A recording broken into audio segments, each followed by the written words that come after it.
She was another Canadian actress that made it big in Hollywood, working on television and film throughout her career and was remembered for many mainstream characters.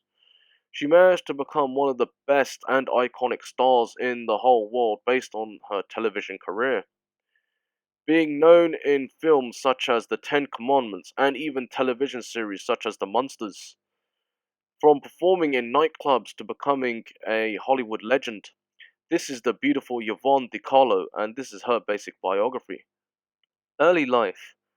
Yvonne De Carlo was born on the 1st of September 1922 in Vancouver, Canada.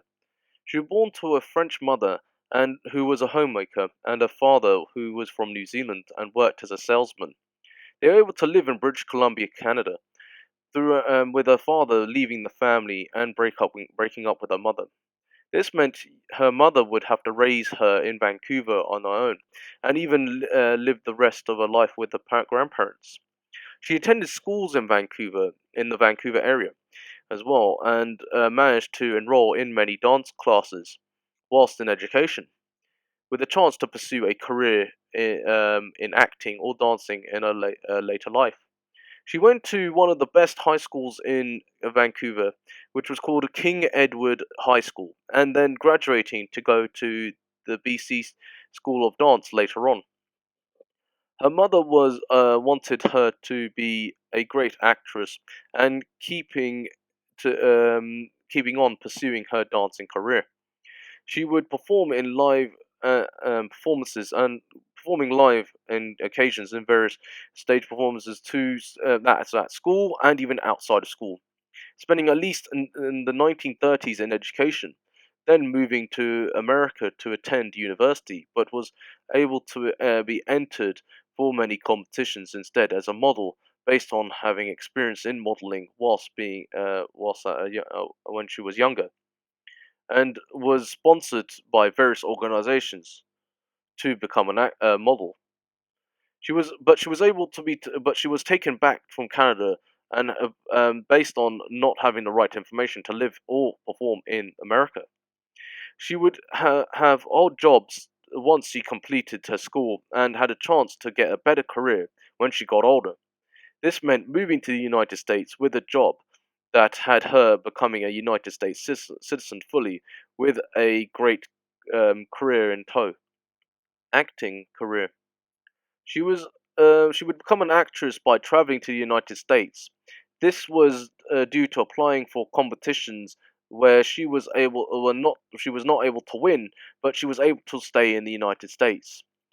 This was during the 1940s, and she was managed to try and continue performing on stage or in many competitions around the country, just to be known based on her competitions in which Hollywood executives could recognize her for her talent and even being a dancer or a singer. However, some Hollywood executives were able to find Yvonne De Carlo, and this was based on her appearance in many competitions on two-stage performances. This meant that would be able to have a deal to become a Hollywood star.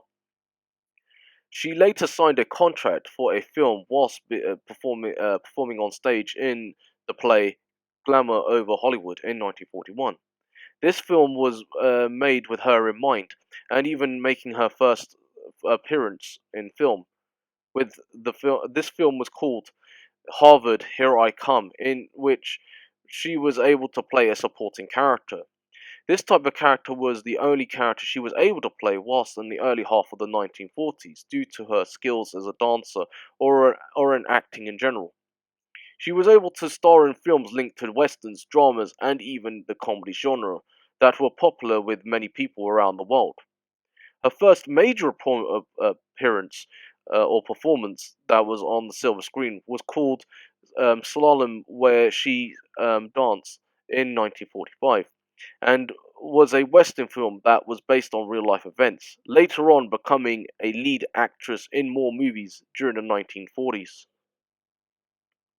The iconic television star.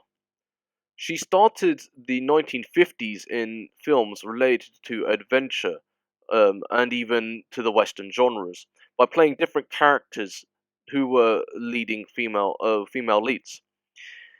The first movie that she was able to star within this decade was called Buccaneer's Girl in 1950, where she was the female lead and adventurer that could sing or fight her way out of sticky situations. There were loads of films during the 1950s that made her a legend overnight, and being one of the first female actresses to become a lead or a major successful actress in a mostly male production. She starred in the movie Sea Devils in 1953 with co-star Rock Hudson, and it would be a historical drama film that was uh, based on her being the female lead and Rock Hudson being the male lead. Later on in the 1950s, she would make an appearance on television by starring in well-known television series that were popular with many fans around the United States and even the world, starring in various comedy programs with sharing her many comedy skills and even having the audience see her on the television stage performances based on her acting skills as a classic actress. She was able to star in one of the best television series of the 1950s called Bonanza in 1959, and playing the love interest to one of the main characters within the television series. There were other films during the 1950s where she was able to perform in that were more iconic and even with legends of the silver screen. She was able to star in the movie The Ten Commandments in 1956 and would make her one of the best actresses of all time, basically of having one of the best roles in this particular decade and even in film. She would co-star with Yul Brynner as well as Charlton Heston, making her the third best star in the film. The 1960s would be an iconic year for her and make her an iconic television star in Hollywood as well as in film. This decade would continue her star and her legendary skills as an actress, starring alongside many actors in television. Too many television series being broadcasted around the world. She starred in Burke's Law in 1963, where she was able to make a guest appearance and be recognized for being a screen legend, and even other guest appearances in many other iconic television roles and television uh, series at the time. She would make an iconic TV appearance or a role that would be due to being used many times, and even playing this character many times. She was able to play Lily Munster in the hit TV show The Munsters in 1964, and having appeared in various specials afterwards, then being known for being Lily Munster throughout her career. Personal life and final years. Yvonne De Carlo was married at least once in her life and had two children with her relationship with a husband. Her husband was named Robert Morgan, and their relationship lasted from 1955 to 1973. She would be active in politics during her time in Hollywood. She would work with many presidents such as Reagan and Ford, in which she was able to take part in the Republican Party, with sometimes spending time on promoting the party around the United States in many rallies to events. She shared time with many actors and actresses of the time by attending events and having a chance to date various actors to celebrities of the time before getting married. She even had time to star in more movies in her later life. During the 1970s, she starred in great movies that would be having her being an older character. The movies that she played in were linked to comedies, dramas that were liked by the audiences around the world. Then starring in great television series that were popular. Series such as Roots in 1977, and even television movies such as The Mark of Zorro in 1974, made her still a great Hollywood legend. She managed to had time to star on stage before getting back into television and films in the same decade of the 1970s, then making some appearances in radio at the time.